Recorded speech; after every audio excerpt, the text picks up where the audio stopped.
What's going on, people? We are Tottenham TV, back here for yet another live stream for you guys, and we have some treats in store for you today. An action-packed live stream. We're going to get into the announcements, we're going to get into a Tottenham update, and we're going to get into some pre-season, looking back at pre-season as well. But look, we've got over 300 people in here already, and we've only just gone live, so big up to each and every one of you. W for everyone in the chat. Exactly, it's the W chat today. Well, every day. Every day, of course, every chat. Big up to everyone looking for some Tottenham content. Big up to everyone enjoying pre-season while it lasts. We're only, what, a week? Today's Tuesday. Less than a week. 6 days till the first Spurs game of the season, so all the madness kicks off. Yeah. Looking forward to it. Friday night as well, the Premier League kicks off in general, so it all starts again, people. It all starts again. A lot of Spurs from the States here in the chat I'm seeing. What time is it in the States? Depends where you are in the States, I guess. Florida, people from Florida. Paul Hager says repping from the States. Hippo says hi from Copenhagen. A lot of people saying get Gallagher. I guess we'll get into that. Yeah, we will get into that. But 10 a.m. Everyone, if you haven't already, please do smash that like button and smash that subscribe button as well. Let's get into the announcements from yesterday. We're going to start off with Emerson. As Spurs did say last night that finally, the long saga is over. And we have reached an agreement with AC Milan for the transfer of Emerson Royal. Wishing you all the best in the future.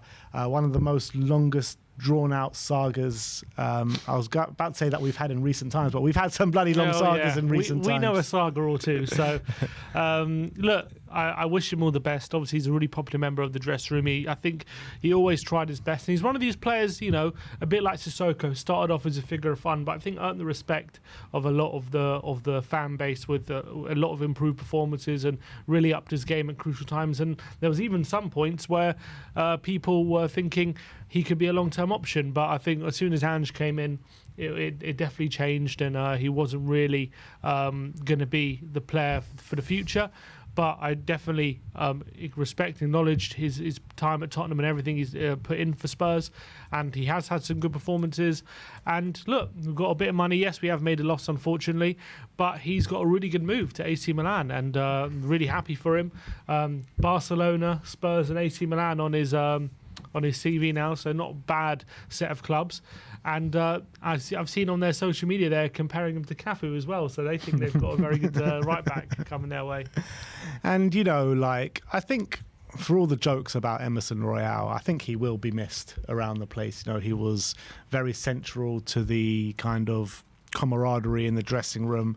He always gave 100%. His his application, maybe in training and on the pitch, was always good. It's just that maybe he made some silly decisions sometimes with his no-look passes and stuff like that, but he was a model professional. I feel like those things added a bit of Brazilian flair to a very un-Brazilian kind of player. Like, he wasn't very technical. Obviously, he's a very strong defensive player, but then he would do some things just to spice things up, like those no-look passes, and sometimes he would come up with a piece of skill like, oh yeah, he is Brazilian. But look, he was always a player I enjoyed having around, and he was a player who would frustrate with some silly things he would do.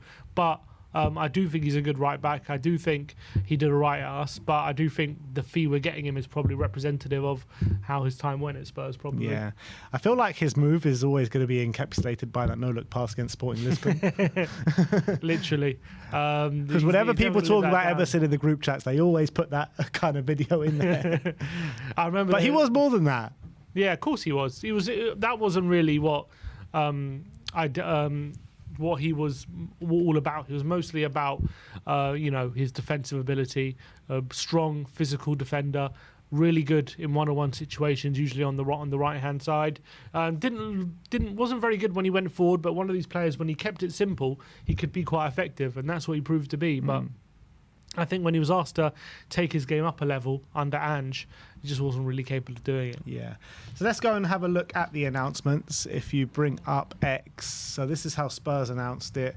Like I said before, we've reached an agreement with AC Milan for the transfer of Emerson Royal, wishing you all the best in the future. And Spurs couldn't let him go without showing one last compilation of Emerson. Did Emerson not post a compilation himself? I don't know if Emerson posted it, but Spurs, I mean, they're obviously playing on the fact that Emerson posted a compilation after even with the 2-minute sub appearance, he would have posted a compilation on his social media.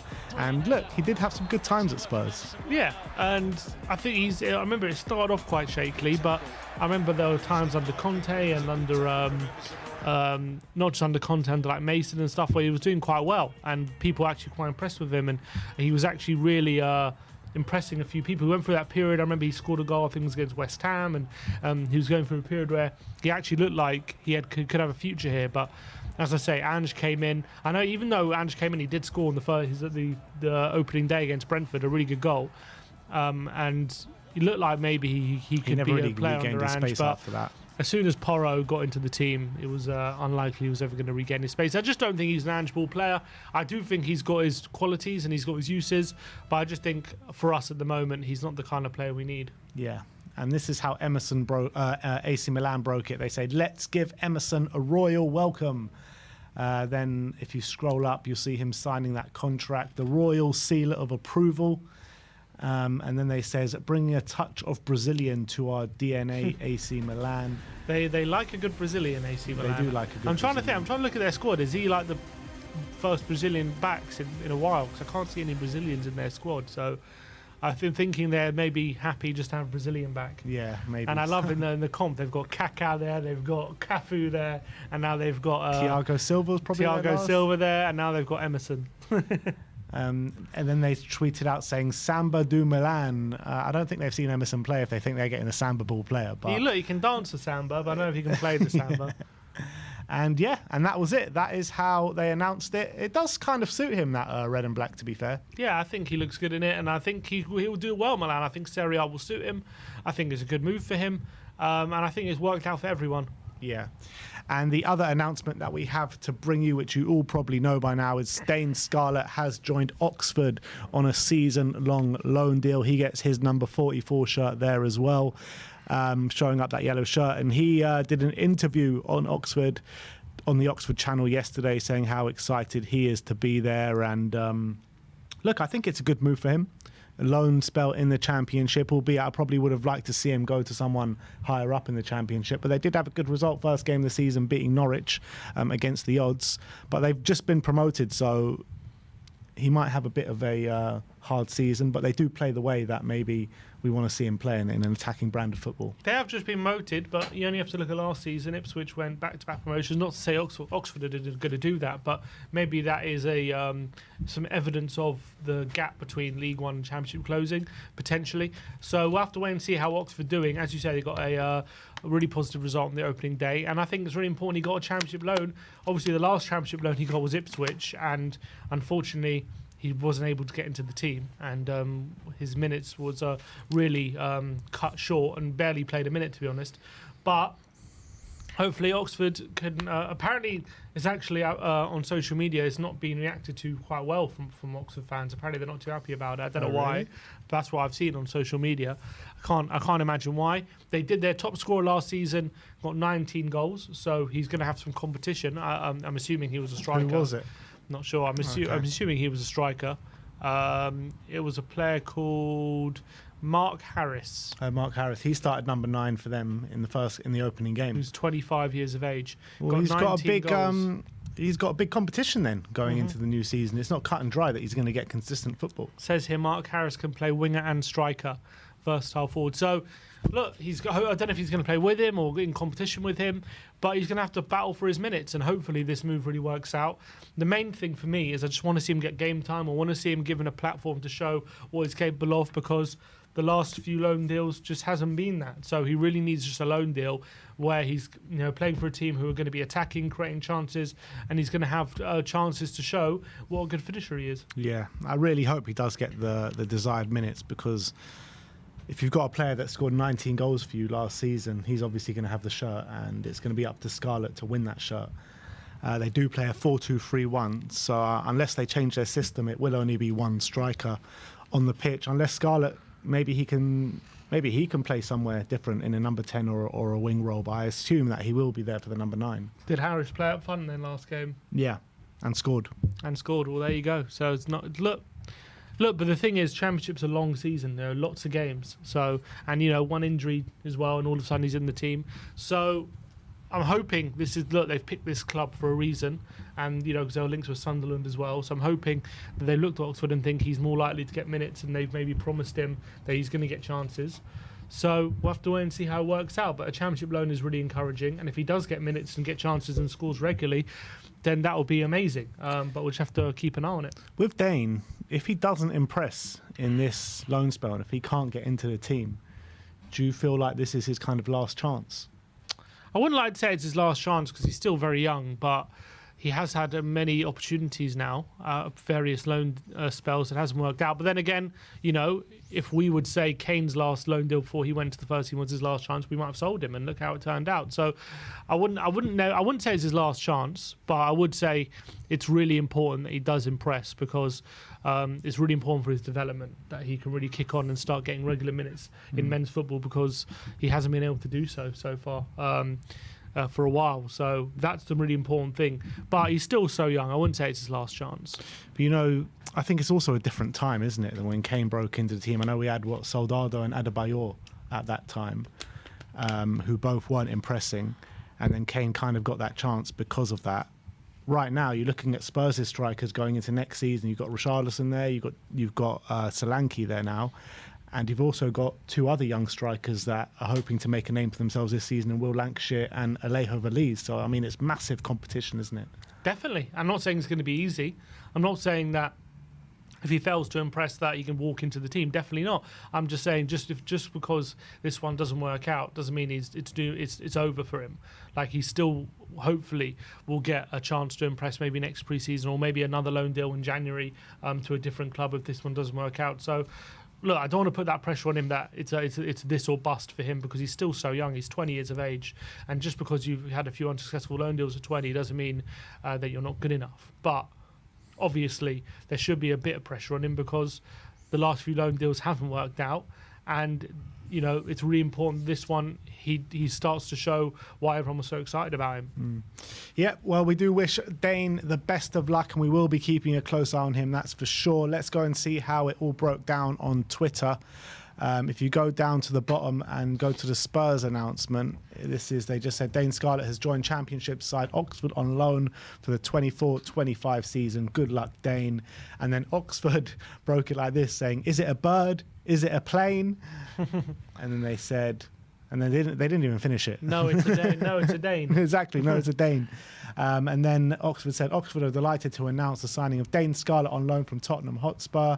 And then there was a bit of an... They should have done a Captain Scarlett meme. Yeah, they 100%. absolutely They missed the trick there. Absolutely missed the trick. And then he did a bit of an interview, which the one I was talking about, saying that, it's important for him to impress, what he brings to the team. He looked fairly awkward in the interview, to be honest. Doesn't seem like he's had too much media training. Yeah, well... Did you watch the interview? No, I didn't, but this deal happened very quickly, so I don't know if it's all been rushed through. And well, he actually said in the interview over the weekend he was watching the Oxford game because he knew the move was happening. Well, that's good. So maybe this one's been in the offing for a few days, but in terms of from what we know, in terms of it all happened, the news broke, and then all of a sudden a few hours later he's being announced. So that happened kind of quickly in terms of the public. But I don't know whether they wanted to get it over the line so he's ready for the next Oxford game, which what is it, midweek or is it next week?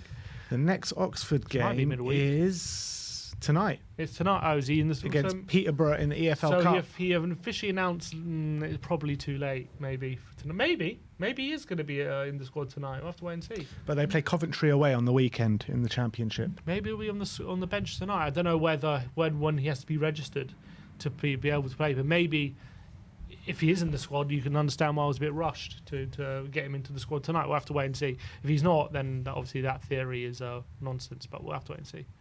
And then they said, a new 44 in the building. Good night, Yellows. What is it about Dane in this 44 shirt? He loves this 44. Yeah, I don't know. I don't know if that's just going to be his. I thought that was just his number because he was a youth player. That's what I thought. But maybe that's a number he it's really kind of likes. sticking with him now, isn't it? And then this morning they tweeted out saying, "Good morning," with a nice bright smile from Dane Scarlett. They all seem very excited, don't they? And happy. then they said 44 on the back, Ox on the front. Obviously, that's the logo. And this is more pictures on Dane Scarlett in his Oxford shirt. And then the last one, well, there's two more. And then it says, "Finally, the ones you've been waiting for." I don't know why these are the particular ones you've been waiting He's for. pointing to the camera. Someone in the comments said Barry James saying the ones with a thinking emoji. Like, why is he the ones? Yeah, I think so. But look, he looks good in it. And hopefully he can be a success. We'll have to wait and see. Let's hope so. What's your prediction of how many goals he's going to get this season? I'm going to say... I hope it's double digits. That's all I hope for. I mean, it's so important. It's possible to say. I don't know if he's going to hit double digits. I'm going to go like 8. I'm going to back him. I'm going to go double digits. 11 goals. 11 goals. All right. But those were the announcements. AC Milan have signed Emerson Royal. Finally, that saga is over and done with. You won't see Emerson Royal again on our Tottenham updates. Breaking news. We can add to the update, I think. All right, we'll get to that in a minute. And Dane Scarlett has joined Oxford on loan. So let us know in the comment section below how you think he's going to do out on loan.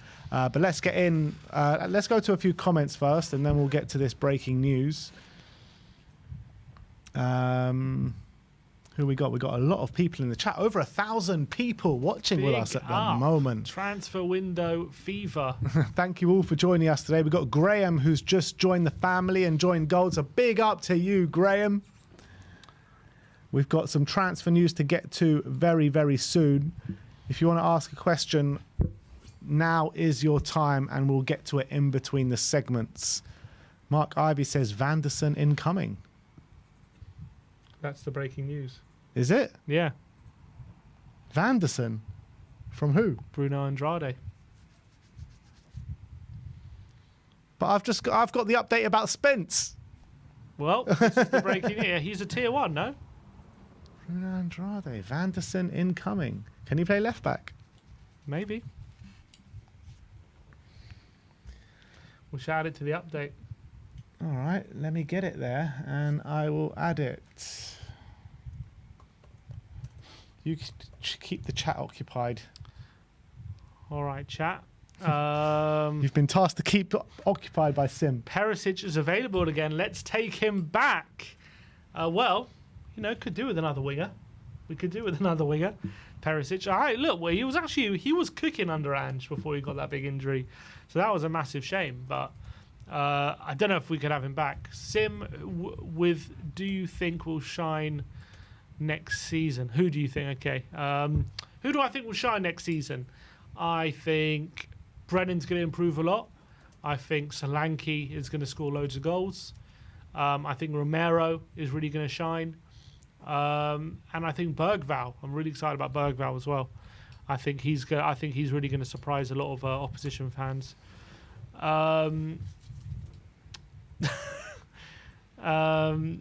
Hayden Prosser, would you take Eze and Tony over Gray and Solanke? Would I take Eze and Tony over Gray and Solanke? It's hard to say no to that, just because I do think the other two are better. But we have Gray and Solanke, so I'm going to back my boys. Swap Werner for Perisic and send Werner to Hajduk split. I'm not totally against it. Well, look, the reality is we have put ourselves in a bit of trouble with this Werner thing. So it's a bit frustrating that we've got Werner. It is a bit frustrating. Sim, can't Spence play left back? If he does, then maybe Spence will be back up to Destiny and Vanderson will be back up to Porro.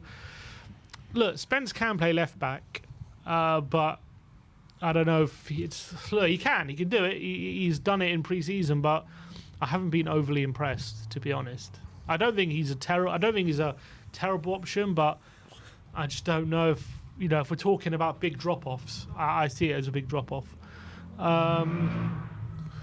Sim, would you take Dele Alli again? This always props up. We got Ali. I'll take Dele Alli on. Bring him home. We're looking for a box-to-box number 8. Maybe he can redevelop himself. That's a nice little player that can arrive late at the box. Has he signed for Everton, Delhi? I believe so. I believe he's. I saw he was training with them, but I never actually saw him actually sign for them. Everyone underestimating Werner's low-driven cross to Solanke. I'm sure Werner will get a lot of assists. Jace Kim. Hi, Ben and Simpson. I met you guys in the game with the K-League and Tottenham. Thank you for keeping the updates for Spurs. Big up to you, Jace Kim. Big up to you. Appreciate the support as always.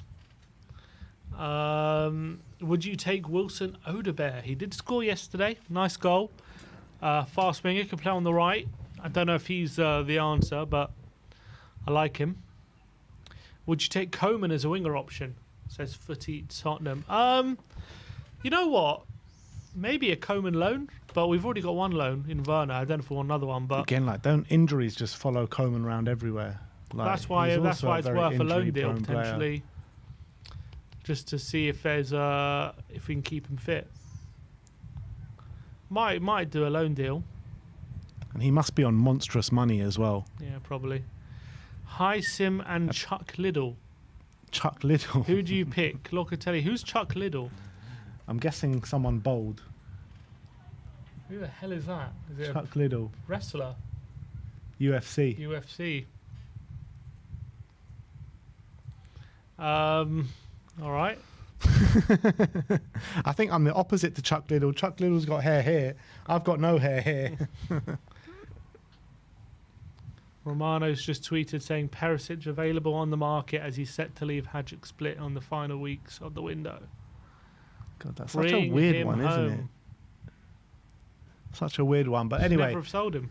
Let's get into this Tottenham update, and let's start off with the breaking news from Bruno Andrade. And he says, with Emerson Royal confirmed at Milan, Tottenham have opened talks with Monaco for Van der Sar. The French club are expecting an offer in the region of 40 million euros, which is a massive surprise to me, this, if it is true. Look, you got to say it's a reliable source. It is a reliable source. If we can bump up the Jed Spence update after this one, because I think that they can go in tandem, these two, because the update is that Jed Spence, that Tottenham have decided to keep Jed Spence this summer, and defender will be part of Ange Postecoglou's first team squad this season, and Spurs will refuse any offers for the defender in this summer transfer window. That's from the Footy Insider. So not as reliable. But I mean, you say that, but the Footy Insider has actually, come up with some good stuff this summer regarding some of our academy prospects. Yeah, but in what sense? What's he said? Well, they were talking about the more stuff earlier on, and then Ali Gold said it like a few weeks later. They were talking about potential loan deals for our academy players. Well, he might, stuff like that. Spence might still stay, but I don't think Van der Sar. Look, in terms, first of all, let's get into the Van der Sar news. So, Bruno Andrade is saying 40 million euros, which is a significant outlay for a right back to be competition with Porro. There was something at the beginning of the window you were very much in favour of. Yeah. I remember. I love him. He's clearly a very talented right back. Very talented. He suits what we want to do as well. I think he'd be really good competition for Porro. The big problem is with this 40 million euros. I mean, it's expensive, but that's how much these players cost these days. I don't think it's a massive outlay for a player of that quality. But what I would say is the problem we have is the quotas. So unless Spence is leaving, I don't see where there is space for him. Unless maybe Davis is leaving potentially. Or we're leaving Davis out of the European squad, because we're currently we're 4 players over our squad limit. We're currently at our capacity for foreign players. So we need Reguilon, Lo Celso, or Emerson's already left. I think there's a Solomon and potentially Phillips all to leave. Just so that's just so that we have a squad of 24, which is the maximum we can have, and then on top of that, probably leave Forster out the European squad. That leaves space for one signing. Now, if is that signing going to be a backup right back, or would I rather it be a winger? I'd rather it be a winger. I just don't think this makes sense whatsoever. Like, unless there's more sales, unless Spence is leaving. If Spence leaves on top of that, then it makes sense. Yeah, if Spence leaves, then it does make sense. But I do think Spence is staying, unless Ange has had a change of heart. I mean, he's been, he's done well in this pre-season. He's shown himself to be a good player. He's shown himself to someone that can contribute, particularly as a backup to Pedro Porro. I would like Van der Sar, and I think Van der Sar is a better player than Jed Spence, but I just feel like we've got so many other pressing issues that we need to sort out before we go for a right back, especially for the likes of 40 million. I prefer to bring in a left back, a left centre back, a midfielder, a winger. Like, we've got so many issues that we need to address. Unless we're thinking Spence left back, leave Davis out of the European squad, and but then that means we only have 3 centre backs. Yeah, because Phillips has to leave as part of this. So if Davis is left out of the European squad, we only have Romero, Van der Ven, and Dragoshin for Europe, because we literally don't have any other centre backs. Or maybe that's why he has been playing Archie Gray there a bit. Maybe he can fill in there, but yeah, I mean, I don't see why. I mean, Emerson's left, I get it. So you could argue there's a hole there, but Gray can play that role. Spence can play that role as backup right back.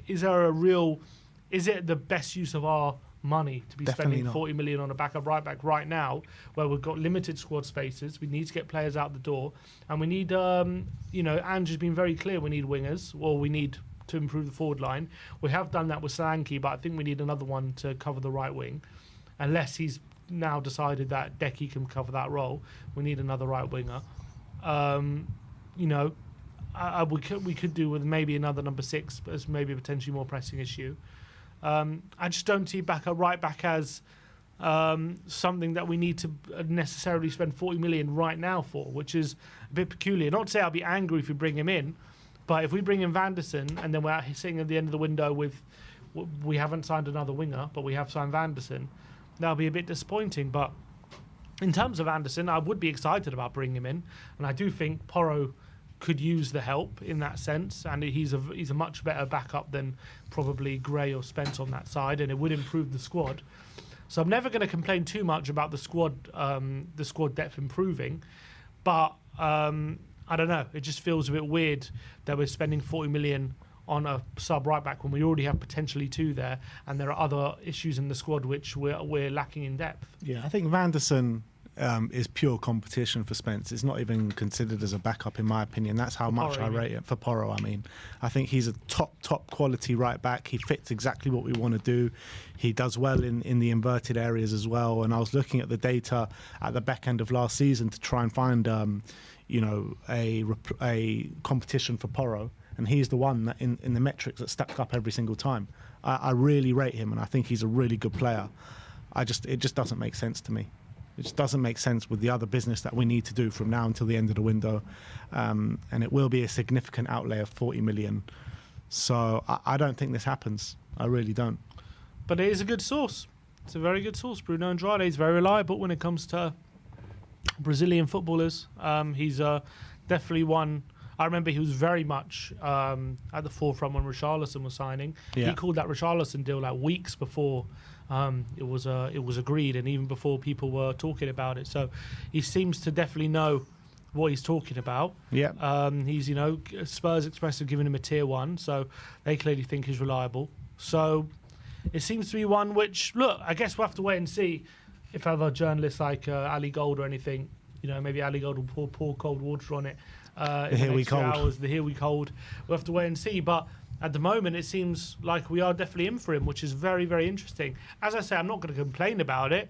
I just hope we also get our other targets and we improve the other spots which are lacking in depth, rather than improving a position in the squad we're already fairly strong in. Yeah. But maybe I wonder if this does have ramifications for Spence. I wonder if it does. I'm sure it will do. But then again, Spence has been playing left back the last couple of friendlies. He hasn't really impressed that much. I think he's looked a lot stronger at right back, albeit the competition at right back has been a lot weaker. So maybe being a bit too harsh on him, because it was Bayern Munich in those 2 games where he played left back. Mm-hmm. So maybe he's thinking Spence left back and Van der Sar right back. Maybe that is the situation. But I guess all will be revealed. We have to wait and see. The next update is from The Athletic, saying that Ange Postecoglou wants Tottenham to sign an all-action number 8 before the summer window shuts. What do you think about that one? They've been saying this all window. I don't know if it's just regurgitated news or not, because for a while they've been saying Ange wants a number 8. I remember they did a breakdown of our transfer window like a few weeks ago, and they were saying, judging by who we're linked with in terms of Jacob Ramsey and Gallagher, Tottenham are looking for a number 8. So I don't know if they're now set. Like, I don't know if it's just something like a sentence in the article. I haven't read the article, but I don't know if it's like there's a sentence in the article saying Tottenham have been looking for a number 8, and someone's like taken that sentence and aggregated it and said The Athletic is saying we're in for number 8, or whether this is like new news in terms of like Tottenham are still looking for that number 8 before the end of the window. I get the feeling it's a bit regurgitated, and it's like good. It's going back off the fact that we've been linked with number 8 throughout the window. Doesn't necessarily mean we're still looking for one now. I think the links have gone quite quiet on that. If we are, I mean, I definitely can't see us signing a number 8, a Vanderson and a winger. I just can't see it. Yeah, but if we were looking for a number 8 at the beginning of the window, why wouldn't we still be looking for one? Because we've just got so many midfielders. And we still had the same amount of midfielders at the beginning of the window. I know, but where's the... I don't know where we were thinking about fitting them in, especially now with Kulusevski, definitely a midfielder now. I don't see how we can fit in a number 8. I agree with you. I've been saying that all window. I was saying that even when we were linked with the number 8 at the beginning of the window, but unless the links were clearly there. Yeah, unless the thought process was we get rid of Skip, Gray is a right back, and then there might be space for it if we move Bentancur to the 6. Then all of a sudden there is space to compete with Sarr in the number 8. If it was up to me, I'd prefer to go for the number 6 instead of like putting Bentancur in the 6, which I think he can do an okay role in. But I'd prefer just to get a proper monster number 6 rather than getting an all-action 8. Yeah, that's what my thought process was as well. But they clearly he sounds like I think in a perfect world it sounds like he wants a number 8 who has the legs but also maybe has a bit more offensive ability than Sarr, can do more things in the final third, which I can understand. As much as I think Sarr is improving that aspect, he's not perfect, and I know he got 3 goals 3 assists, so it wasn't terrible last year, and he can improve that, but maybe he wants someone right now ready to come in and do that role. So I can understand the want for number 8. I just don't see it as a big necessity in my opinion. I'd rather a winger, and I'd rather a number 6 in my opinion. I think they're more pressing issues, but I don't know. Yeah, and again, I don't know if it's true that we're still looking for that number 8. It might be true, but I haven't heard many links to number 8s. Haven't really heard many links to too many players, to be fair, in recent weeks. But I think there is a lot of work going on in the background. Hopefully, I've got to hope that anyway. But, Conor Gallagher's moved to Atletico Madrid. He's been called back to England. We all know that Ange Postecoglou loves a Conor Gallagher. Maybe this is, maybe I'm putting 1 and 1 here and making 100, but maybe I'm putting 1 and 1 here and making 2. Who knows? Are we going to go back for Conor Gallagher? If that move breaks down, I wouldn't be surprised if we do, to be honest, because if he's agreed a deal to leave and he's unsettled there, and Chelsea have already made plans to be without him, maybe we will smell blood and think, we can put in a cheeky bid. But again, does Gallagher really want to come to Tottenham? Are Chelsea going to put the price up if Tottenham are in for him? Those are all questions. Depends how desperate they are and how desperate Gallagher is to leave. Well, wasn't there a report just before Gallagher did the Atletico Madrid deal that he was banned from Cobham and he was going to be only training with the under-21s? Wasn't he part of that camp? But the wages he's agreed with Atletico, we ain't agreeing that with him. So he has to, he would have to agree not a lower wage packet, which I find it hard to believe he will. But I find it hard to believe anyone's going to give him that wage packet unless maybe Newcastle. What wages did they agree to give him? Big wages, like 200 grand a week or something, and that puts him as one of the highest earners in the team. I don't know if we're willing to do that. I don't know if he deserves to be that. So I still feel like it's not going to happen, even if the deal breaks down. But I wouldn't be surprised if we re-explore it. If Chelsea and Gallagher are desperate to part ways, maybe we explore what's going on. Another midfielder that Spurs have been linked with over the last 24 hours is Manuel Locatelli. Juventus publications say that Tottenham are a potential suitor for Manuel Locatelli this summer. The club could offer 24 million euros plus bonuses for the midfielder. He is ready to leave Juventus should another project appeal to him, which Spurs does. I was also looking at Locatelli last season when I was looking at, sixes and potential eights, and I think he can do both roles in the 6 and the 8. And his metrics also did stack up very well, but I'm not sure what's happened to Locatelli, because he was, one of the best up-and-coming midfielders in Europe at one time, but it doesn't seem that way too much anymore. I like Locatelli. I think there is a lot of value he would add to us in terms of, I think when it comes to his passing ability in that number 6 role, I think he's the kind of player we could really use. But if you're talking about a monster 6 who can cover a lot of ground, I don't know if he's him. I don't know if we'll just get overrun all the time.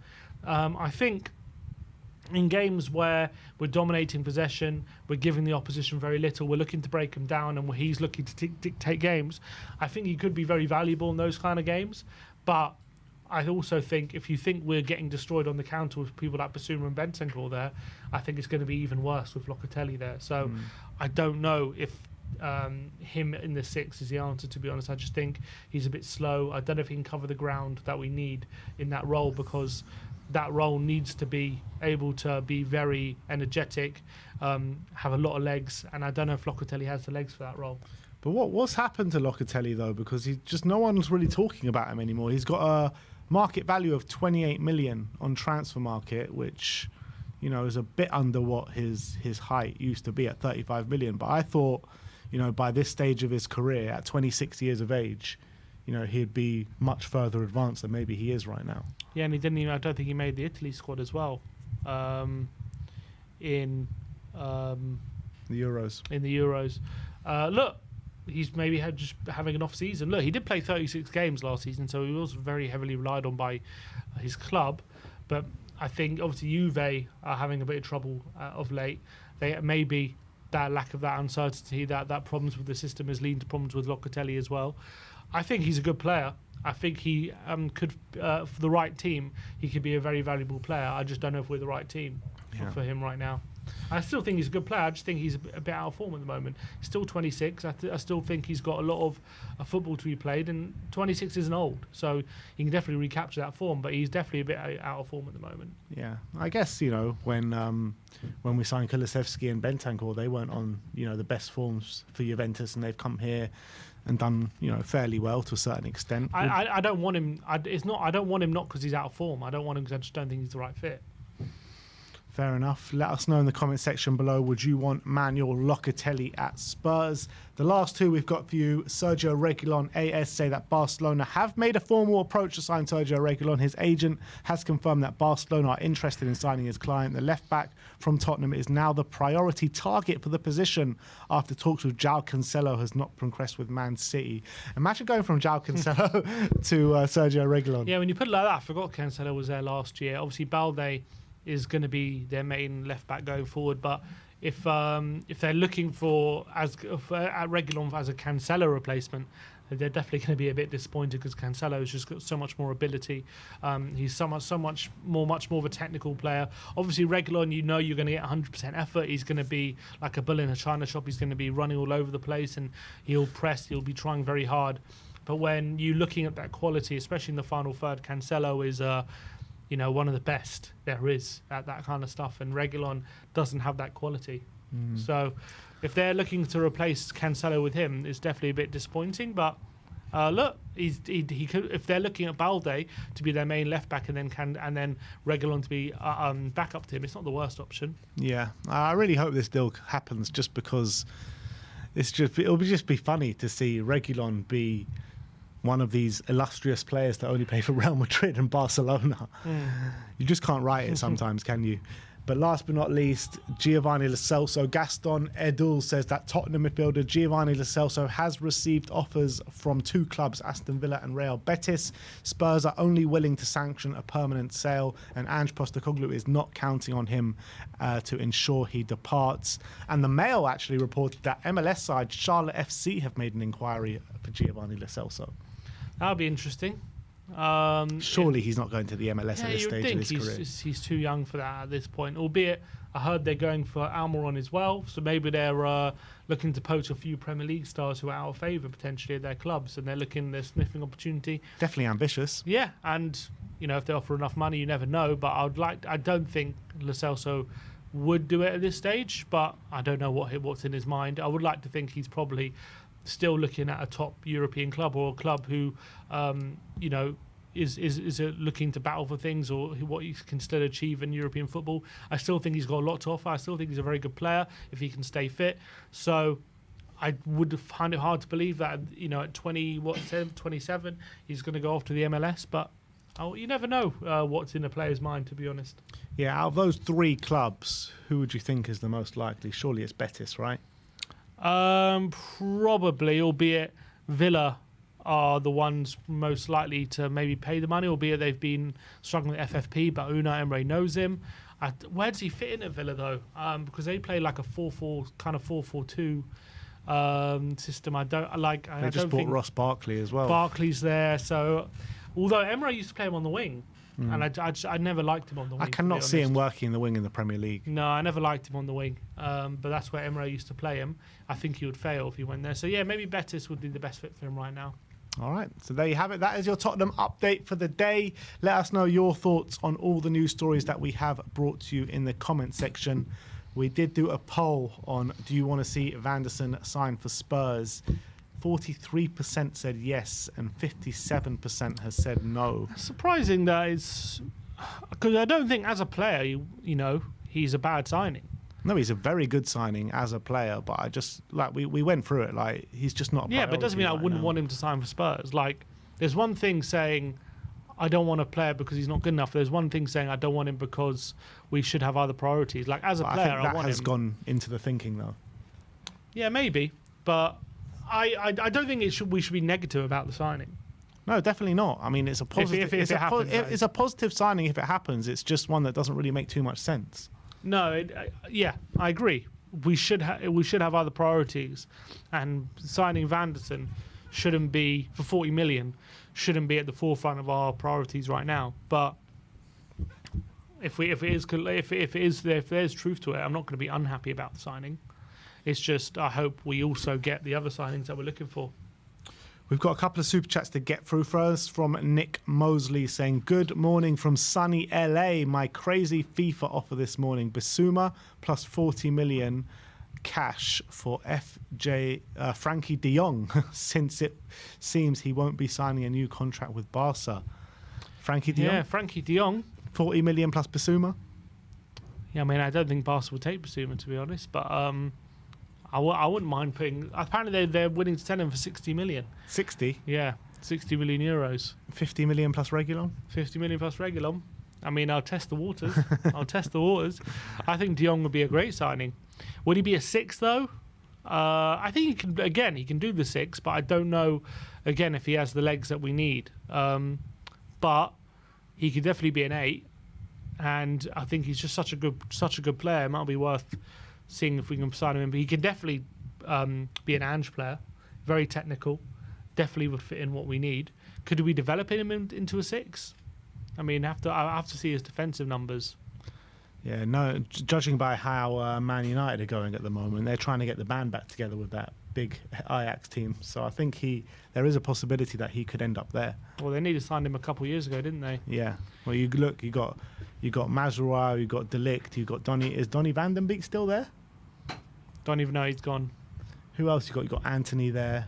Anthony, so many ex-Ajax. Onana. So many ex-Ajax players now. Mazraoui, yeah. It says here in terms of profile, he's very similar to Endo, Xhaka, Kovacic. So maybe Frankie de Jong could work. His defensive numbers are not terrible, to be honest. Could do a bit of work, but I don't know if he's a 6. I question that as well. And another super chat says, hi, where do you see Spurs ending this year? Good question. Well, we got it right last year. We both said 5th. Yeah. And we ended up 5th. I'm going to go for one better. I'm going to say we finish 4th this year, with Man City, Arsenal, Liverpool finishing ahead of us. I do think there's a possibility that we do finish above Liverpool, but we need to get that business done. That's the reality. Yeah, I think a lot depends on what business we get done between now and the end of the window. But right now, I'm looking at that fourth spot. There's no reason why we shouldn't be getting that fourth spot. But there is a lot of competition this year. You're looking at, you don't know what Chelsea are going to be like this year. You don't know what Man United are going to. I think Man United will improve. I think if you're Newcastle, Man United, Chelsea, Villa, if you're a fan of any of those teams, I reckon even West Ham, I reckon they all believe they can get that fourth spot. Absolutely. And I think the competition is going to be so big for that last spot. I think Villa have a drop off this year. I do think that, especially with Champions League. They're going to be in the Champions League, you know. It's not like Europa League. They've got to play their first team every single group stage game, and there's more group stage games this year than there has been ever before. So and I'm not convinced they've improved their team. Yeah, I do think Villa have a drop off. West Ham are actually a team that I'm thinking they're going to be massive. There's going to be massive improvements in that team. No European football? No European football. I feel like out of everyone in the league, in terms of points gained from last season, I think they're going to be the biggest points gained out of everyone. I mean, I'm looking at their team, and it's a serious team, like a really, really solid team.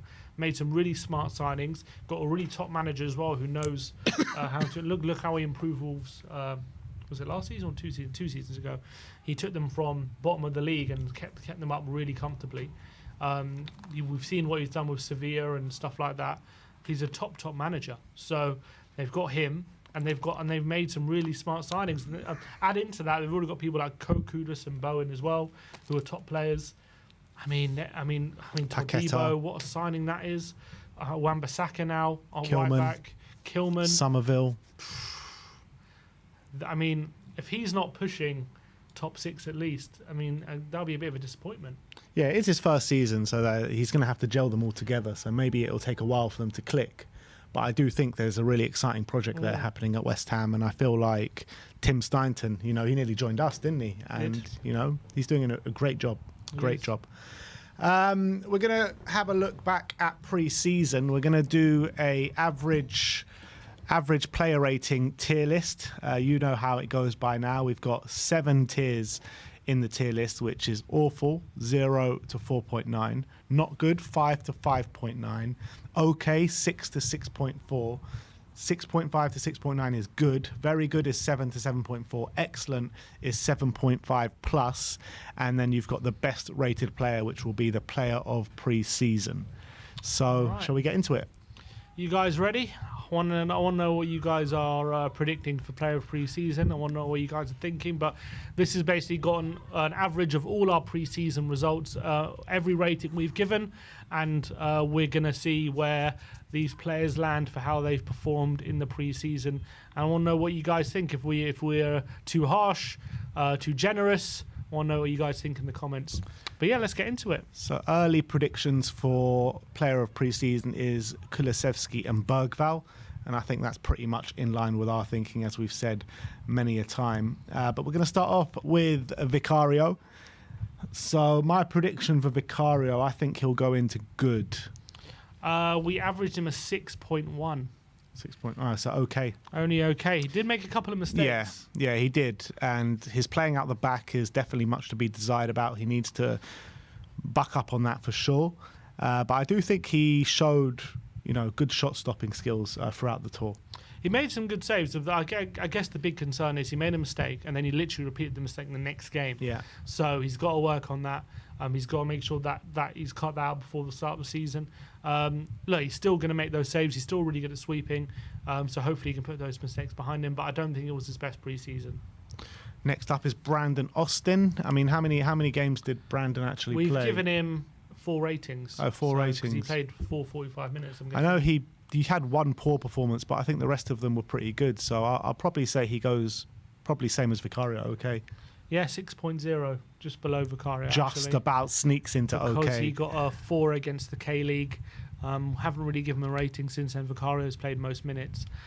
So gets a 6 for Austin. Did have some good showings against Hearts and QPR, though. Impressive, very impressive. Next up is Jed Spence. I think he's one that's really shown himself in a good light for the majority of pre-season. Obviously at left back against Bayern in both games wasn't as good as maybe as we saw at right back earlier on in the pre-season. But I would say he probably goes into good. 6.8. Yeah, good. Upper end of good as well. So yeah, it's a positive pre-season for Jed. You know, at the back end of last season, and when the players first came back, we were all saying Jed's definitely off. You know, we weren't even counting him as a Spurs player at one point. The move to Genoa broke down; they didn't pay the money, and he's reaped the benefits of it. He is, and he started really well, getting a 9 against Hearts and an 8 against QPR, then tailed off a bit at the end against those two. I think he did struggle in those 2 games against Bayern. Which is maybe why his rating was a bit lower. But I think it's been a really positive pre-season, and definitely one where it looks like Spurs are going to count on him for next season, albeit we'll have to wait and see what happens with this Van Ness deal. But yeah, really positive for Jed, really positive. Put himself back in the frame. Next up is Pedro Porro, and I feel like Pedro Porro, you know, he was a bit rusty the first 2 games, but he's grown and grown into pre-season, and I feel like he's had a positive pre-season as well. So I'm going to say he probably goes into good as well. 6.7. Yeah, so actually Jed has been rated higher than Porro. Yeah, he has. Maybe it's just because we're a bit more surprised with Jed than Porro. We expect a bit more. Yeah, but I think that Porro did look rusty the first couple of games. He did, but he scored 2 goals, didn't he, against Bayern and 1 against the Vissel Kobe. And I think he was growing into pre-season as well. So I don't think he's been bad, but had a good couple of moments. But yeah, his first couple of games, he was a bit rusty. Ashley Phillips up next. I'm always impressed when I see Ashley Phillips play. I think, you know, he looks like a real physical presence, particularly for someone of his age. Looks at home. Maybe his on the ball needs a bit of work, but yeah, I think he's had a fairly positive pre-season, but hasn't played too much. Given him 3 ratings. Yeah, and we actually given him a 7.3. 7.3. Wow, yeah, very good. 8.77. I really like Ashley Phillips, and obviously only played against Hearts, QPR, and Vissel Kobe. It's such a shame that he might have to be loaned out this season, which is not a shame because I think it'll be good for his development, as the Plymouth move was. But I do think he can make he can have appearances here next season if he was to stay. I think so as well. So after let's see how he does on loan.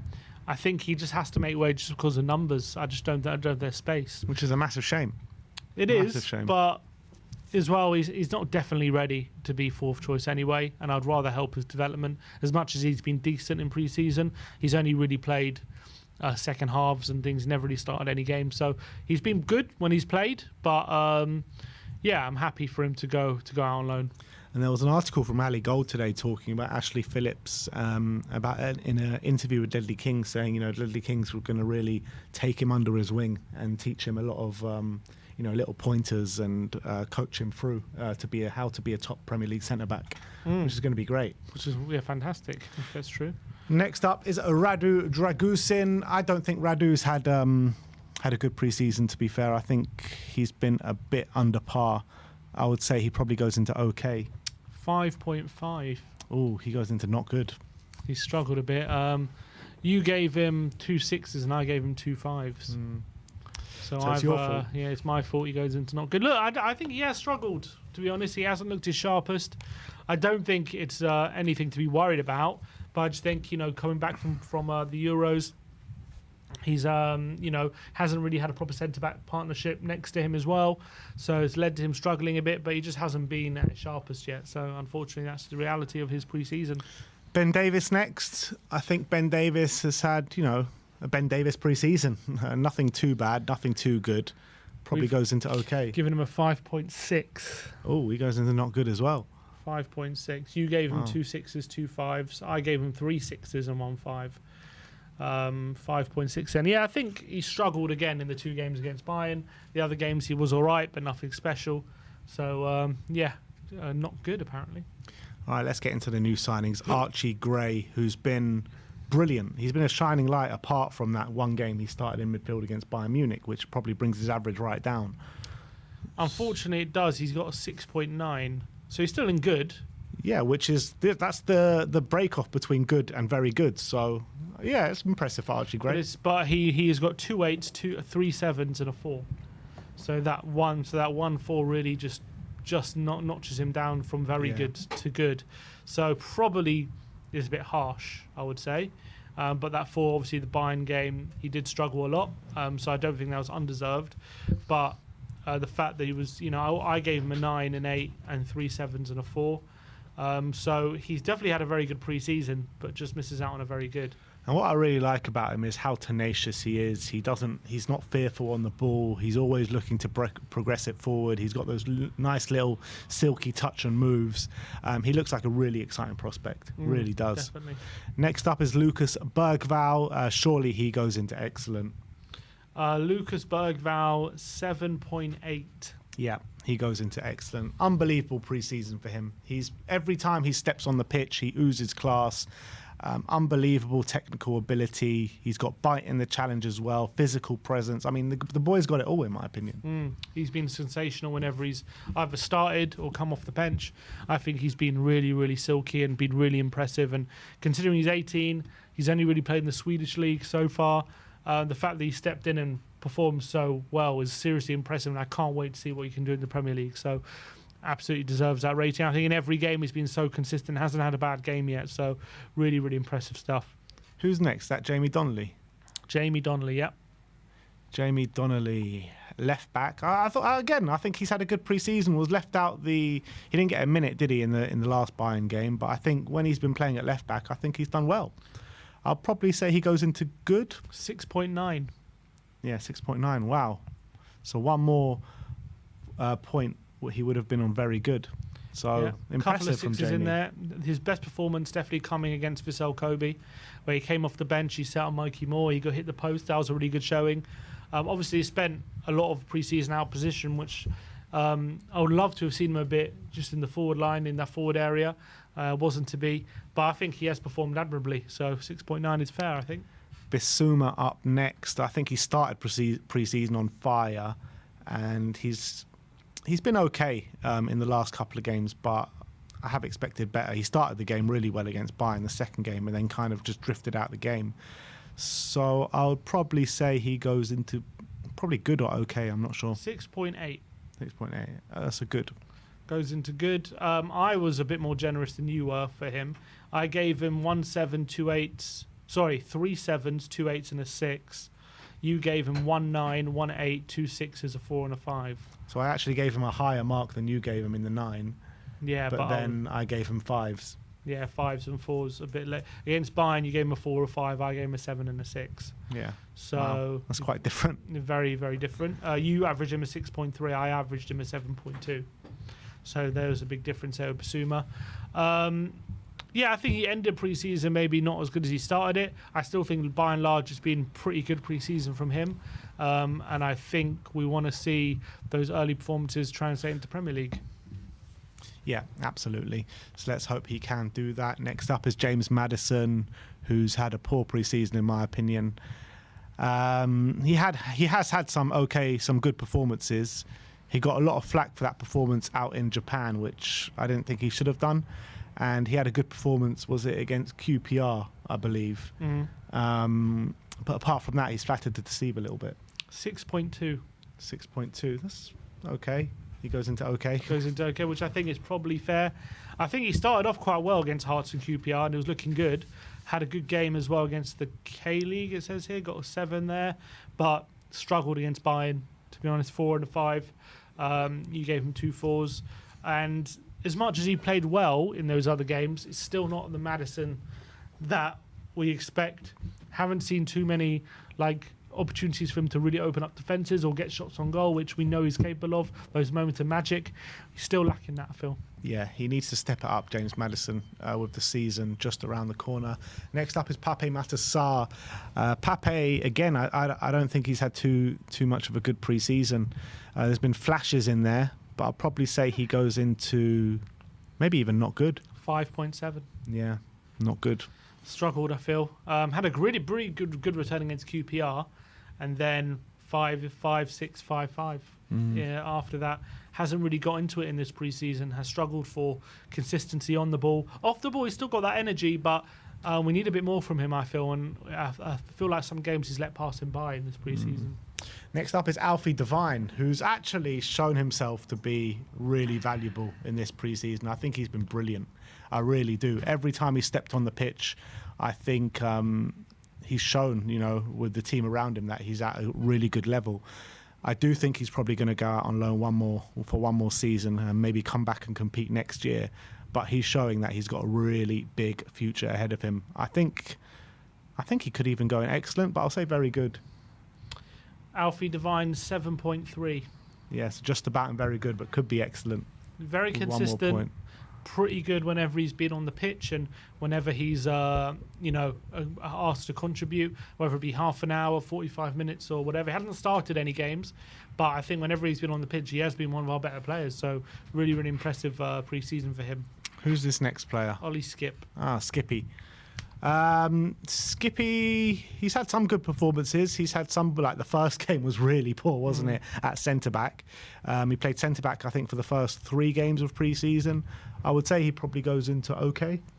6.6. Ooh, he sneaks into good there. I think he's actually been fairly good in this preseason. Obviously, he has played our position quite a bit as centre-back. I actually think when he's been in midfield, he's been quite impressive, especially against, I think it was the K-League. I thought he was good. He actually had a really good game at centre-back against QPR. And I thought in the Bayern game, I thought he played really well. I was really impressed with him. So I actually think it's been a fairly positive preseason for him. Manor Solomon? Manor. I think he goes into awful, 4.8. Yeah. He does. He goes into awful. He has been awful, which you gotta give him a bit of leeway because he is coming back from a very, very long injury. He's been out since October last season, and look, he just hasn't been able to show anything in pre-season. Every time he's got it, moves have broken down. He can't really take on his man. Even against like championship sides against QPR, he looked poor. So unfortunately, really bad. I think his decision making's been poor a lot. Doesn't look like he's sharp at the moment, which is understandable. But unfortunately, we're rating him in his performances, and I do think his performances he's really struggled in this one. So averaging a 4.8, I don't think that's harsh. I think that's probably about what he's shown in pre-season. I think a loan deal's in the offing, and hopefully he can get back to his best. Yeah. Let's move on to Sonny. Sonny I think he's had a bit of an up and down pre-season. He's always shows those leadership abilities and hard work rates. He played really well, didn't he, in the Team K-League game? He absolutely smashed them off the park. That was probably his best performance of pre-season. I would say he goes into good. Sonny 6.9. Yeah.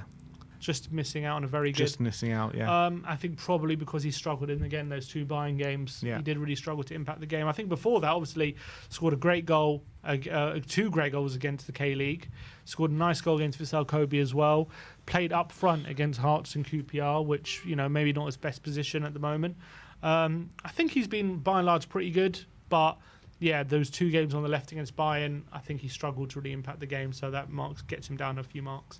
Next up is Dejan Kulusevski, one player that has really emerged in this pre-season in a different role in the central areas. He did actually finish last season as the number 9, and he's carried on in that vein. He's got 3 goals, 3 assists in 6 games, which is really... 4 assists, is it not 4 assists? Is it 4? I thought it was 3 goals, 3 assists. Maybe it is 4. But look, for me, he's been the player of pre-season. Every game he's delivered. He's looked on it. He's just really comfortable in those central areas where his flicks, in terms of his assists, his finishing ability, he's shown as well. So he must go into excellent. 7.9. 7.9, wow. Is that more than Bergvall? Slightly. 0.1 more. Yeah, wow. So he has been unbelievable. Brilliant, you gave him an average of 7.8. I gave him an average of an 8, actually. Wow. I gave him 2 7s, 2 8s, and 2 9s. Wow. You gave him 2 7s, 3 8s, and 1 9. I think he's been excellent, whether he be up front, whether he been in the midfield, even on the right, he's done all right as well. He's made an impact in every game he's played. He's been dangerous. He's even in that game against Bayern in Korea, where maybe his weakest performance, I still think he gave them trouble. I still think he gave Kim Min-jae something to think about. He's used his physicality well. His quality's been there for all to see. He's been getting goal contributions regularly. I think he's just been a shining light, and he's been a delight to watch in this pre-season. So I think he definitely deserves that rating, and excellent. Brennan Johnson, I think, the last 2 games have been a complete no-show from him. I can't remember too much he's done well. He did start pre-season well, though. In the first 2 games against Hearts and against QPR, I felt like he had good games. So it's a bit of a mixed bag from Brennan. I would say probably goes into okay. 5.8. 5.8. Oh, it goes into not good. 5.8. Those last two performances must bring him He way got down. a goal against Hearts, and he got a few assists. He got an assist against definitely against Vissel Kobe, and he got kind of a half assist against Bayern, I guess. I don't know if you can count. Probably don't count that, but so he's involved in a few goals, but definitely a struggle to impact games in this pre-season, mate. Hasn't been as effective in the last couple of games as well, so definitely need to up his game with the new season coming around, and it's probably a part of the reason why we're looking for another winger as well. But still involved in some goal contributions, so not all bad, but definitely needs big improvements. Yeah. Will Lancashire up next, another player who's really emerged in this pre-season, had a really strong showing in his first game against Hearts, where we're all kind of blown away by that performance, weren't we? Where he looked like a real proper centre forward number 9, hold up play, movement, finishing ability. I thought he was brilliant. Hasn't really been able to match that same performance in pre-season, but I still think he's shown some value, definitely, in this pre-season. So I'll probably say he goes into good. 6.6. Yeah, just about good. Yeah, and I think that's fine. I think obviously he got one goal against Hearts. He scored against was it the K-League as well? Was it the K-League, I think, or was it Vissel? I think it was the K-League. Vissel Kobe, wasn't it? I can't remember. It was one of them. Werner came on and got the assist for him. I think it was... It was Vissel, because I remember sitting behind the goal for it. Yeah, was it Japan? Okay, yeah. So it was Vissel Kobe. No, because Mikey Moore scored the winner in that one. Oh. It was the K-League. Okay. It was definitely the K-League. So look, he's got a couple of goals, which is good for a young striker like that, coming into men's football for the first time, trying to prove himself. It looks like he's going to be here for next season, so hopefully that shows he can make a bit of an impact off the bench and get some goals and stuff. But yeah, I think he's been good by and large, especially for a young player. Trying to make an impact. Yeah. Next up, we have got Timo Werner, which I don't think he's been that great in this pre-season, to say the least.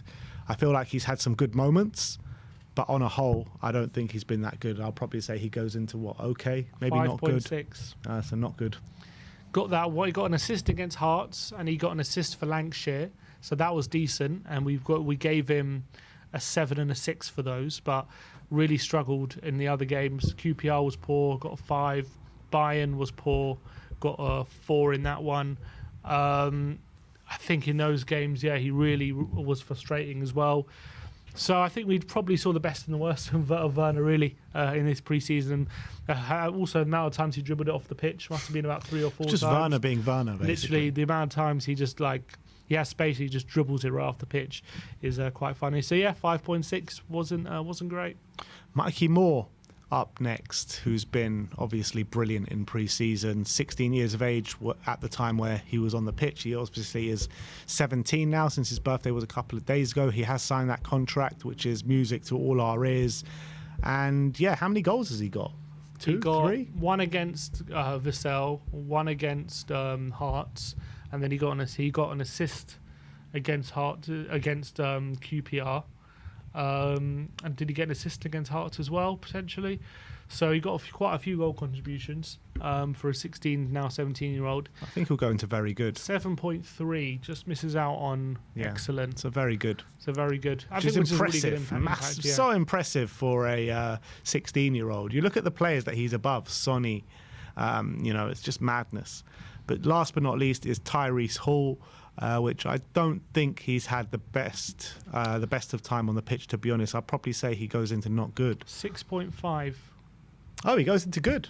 6.5. Who did he have a good performance against? Was it Hearts? He came on against Hearts and QPR and did all right, didn't he? Yeah. And then I don't think he got much game time after that. So he came in on the tour as well. He came on the tour a couple of times, but I don't think he got much game time. So.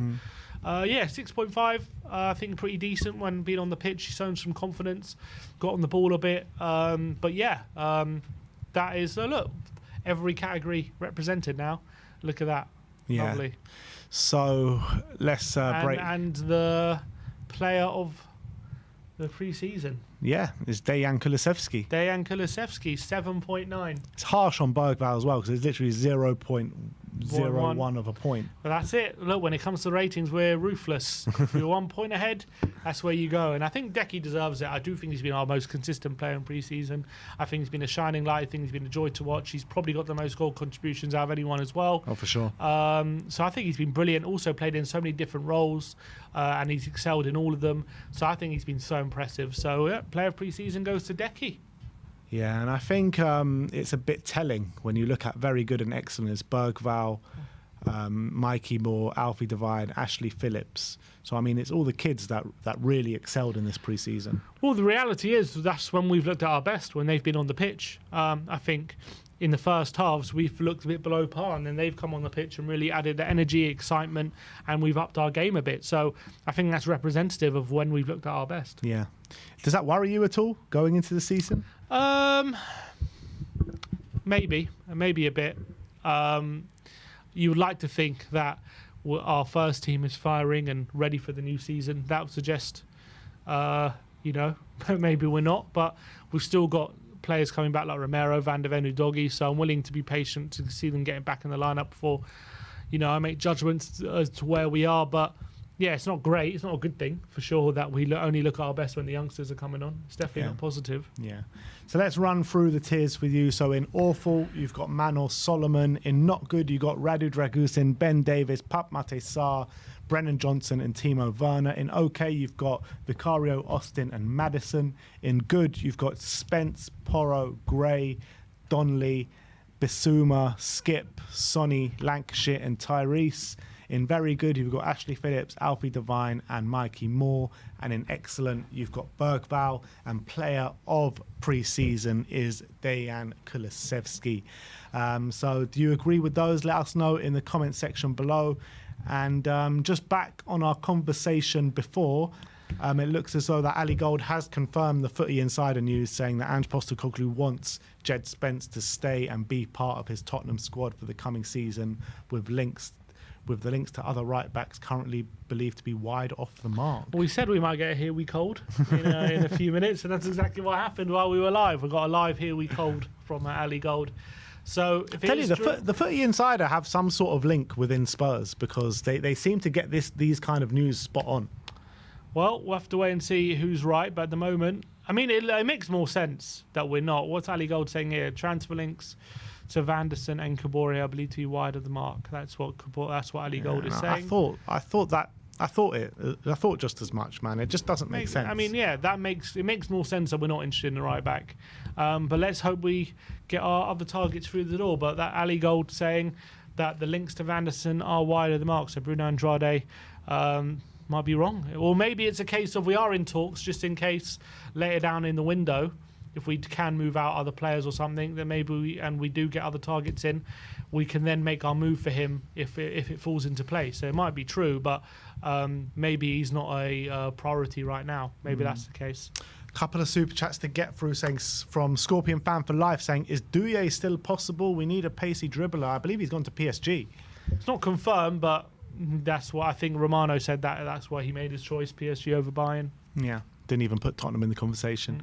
And Sam Palmer says, what positions do you think we need the most? Personally, I still don't trust our centre mids, but curious to see what you guys think. Come on, you Spurs. I mean, in my personal opinion, I don't totally trust Bissouma either, and I haven't done since the back end of last season. I think we do need a monster six. I think the most pressing position for me is a right winger. And we definitely need some sort of hybrid of a left back and a left centre back. So those three positions are the positions for me. Yeah, I completely agree.